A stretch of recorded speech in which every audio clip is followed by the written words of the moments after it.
A cada ano, os acidentes com crianças abaixo de 14 anos resultam em 6.000 mortes e mais de 14.000 internações só na rede pública de saúde.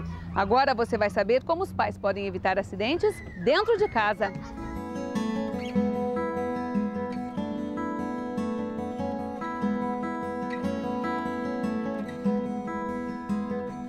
Ingrid Stammer faz parte da Criança Segura e nos acompanhou até a casa do Cauê, este menininho de 1 ano e meio, para mostrar como prevenir acidentes em casa. No quarto do garoto, nos explica que cada cantinho deve ser pensado pelos pais.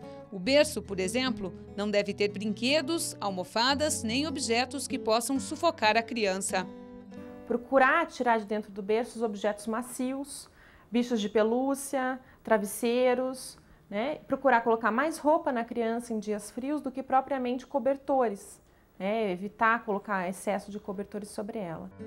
Os móveis não devem ter cantos com bicos e pontas onde o bebê possa se machucar. Com relação aos móveis do quarto do bebê, ele pode ter algumas pontas arredondadas e assim dificultar, evitar que aconteçam algumas batidas, principalmente na altura da cabeça da criança.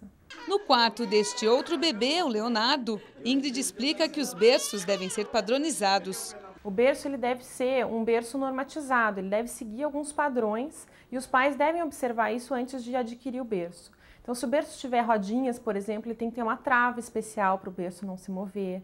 É importante a gente observar o espaçamento entre as grades do berço, que deve respeitar no máximo 6 centímetros para evitar principalmente que a criança consiga passar a cabeça entre essas grades. Algumas dicas importantes também na hora da criança dormir.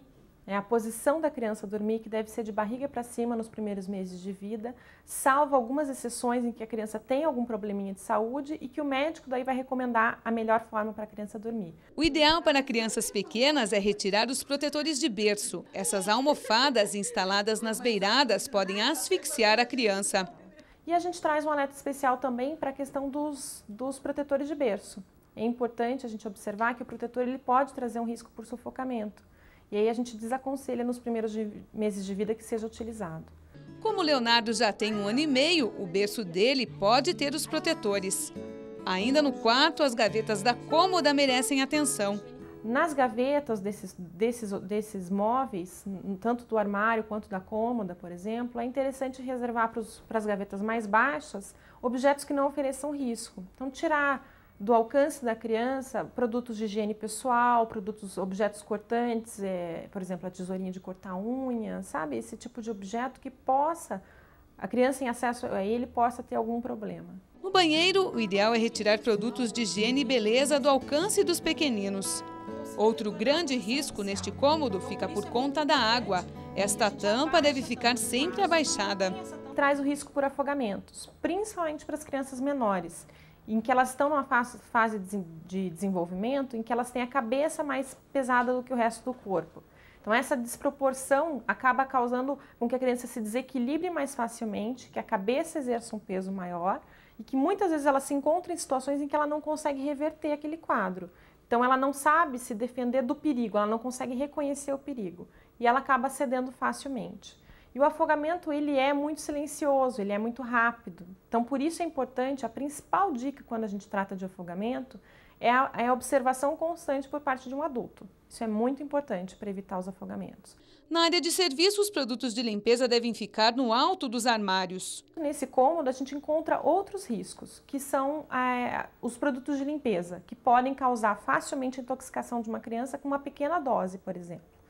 Então, muitas vezes, em muitos casos, as crianças têm acesso a esse produto por estarem em locais mais baixos, por desconhecerem do que se trata. Elas têm embalagens muitas vezes coloridas, com rótulos até com bichinhos e que acabam chamando a atenção das crianças. Então, a gente precisa guardar esses produtos em locais mais altos, preferencialmente em armários trancados, e educar a criança sobre por que aquilo não pode ser ingerido ou por que aquilo não é um brinquedo. Um balde com apenas 2 centímetros de água pode ser suficiente para que um bebê se afogue. Na área de serviço a gente tem o risco de afogamentos, que eles podem acontecer no tanque ou nos baldes, com roupas de molho, por exemplo, que são baldes que normalmente são colocados no chão e que acabam proporcionando um fácil acesso para a criança. Agora, se a gente puder armazenar esses baldes vazios e com a boca preferencialmente virada para baixo, em locais mais altos, a gente já reduz bastante esse risco por afogamentos na área de serviço. Na cozinha, o maior risco é o de queimaduras. A queimadura ela é muito comum e, apesar dela não causar muita mortalidade, ela causa muita morbidade. O que é isso? Ela leva muito as nossas crianças até os hospitais para tratamentos extremamente longos e dolorosos. A queimadura ela tem uma sequela emocional muito grande e que vai afetar a família toda. Todos os acidentes eles trazem esse quadro de que não é uma sequela só física que fica, né? Ela acaba afetando toda a família emocionalmente, mas a queimadura em especial ela traz muita dor para a família. O fogão é o local que deve receber maior atenção. Como dica de prevenção, a gente pode citar a instalação de portõezinhos na porta da cozinha. Isso evita o acesso da criança, né? Isso é bem importante. As tampas, os cabos das panelas preferencialmente virados para o centro do fogão. Isso evita com que a criança possa pegar a alça da panela e acabar derrubando líquido quente sobre o corpo dela, por exemplo. Ou optar por utilizar as bocas de trás do fogão. Facas e objetos pontiagudos somente nas gavetas mais altas. Estas travas são ideais para aqueles armários que a criança nunca pode abrir. Algumas são encontradas em locais especializados, mas esta opção com elástico também funciona. Cauê tenta abrir, mas sem sucesso.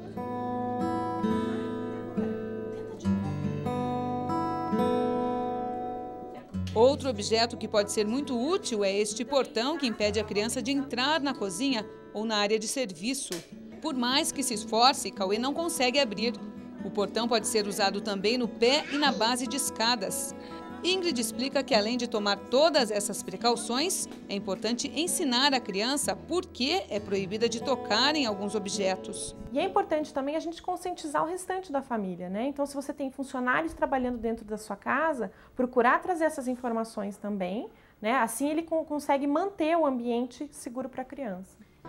A sala precisa de atenção especial. Em vez de mesa de centro, na casa de Cauê, há tapetes de borracha para que ele possa brincar sossegado. Todas as tomadas têm protetores. Existem os modelos encontrados nas lojas, mas há esta outra possibilidade, usar fita isolante para tapar a tomada. Outra questão importante é não grudar móveis perto de janelas e usar telas protetoras como estas. Em algumas situações, os pais colocam para a gente que o excesso de cautela preocupa eles, porque a criança vai ficar super protegida, né? E os pais têm a sensação de que eles vão ficar neuróticos com essa situação. E é exatamente o contrário que a gente quer mostrar. Se a gente tiver um ambiente preparado, um ambiente adequado para a criança, o pai pode ficar mais tranquilo, porque ele sabe que naquele ambiente não vão ter situações em que vão colocar o filho dele em risco. E isso traz uma tranquilidade maior para a família, né? E é comum as famílias perceberem que dentro de casa a gente acaba relaxando um pouquinho mais com os cuidados, porque é um ambiente em que a criança já está acostumada a conviver e a gente acaba, inclusive em período de férias isso é muito comum, né? Em que a criança não está com nenhuma atividade dirigida e acaba ficando muito livre, muito solta, e a gente acaba esquecendo um pouquinho dos cuidados, né? Então é importante a gente conversar com a criança sobre essas situações e elas acabam se tornando multiplicadores da causa, né? Elas começam a reconhecer e apontar para o pai o que ele está fazendo de errado, a consertar certos tipos de situação e inclusive ensinar para os coleguinhas qual é a melhor forma de fazer, né, para prevenir os acidentes. Até mesmo os brinquedos precisam ser inspecionados com frequência. Peças pequenas podem se soltar e ser engolidas pelas crianças. O selo do Inmetro deve fazer parte do brinquedo. Com relação aos brinquedos, também a gente pode observar que os brinquedos eles têm que ter obrigatoriamente um selo de certificação do Inmetro. E esse selo ele vai trazer a faixa etária para o qual aquele brinquedo é destinado. Então é importante a gente observar isso também na hora de presentear a criança com o brinquedo, né? Inclusive tirar a embalagem plástica antes de ofertar o brinquedo à criança. Assim a gente diminui o risco por asfixia.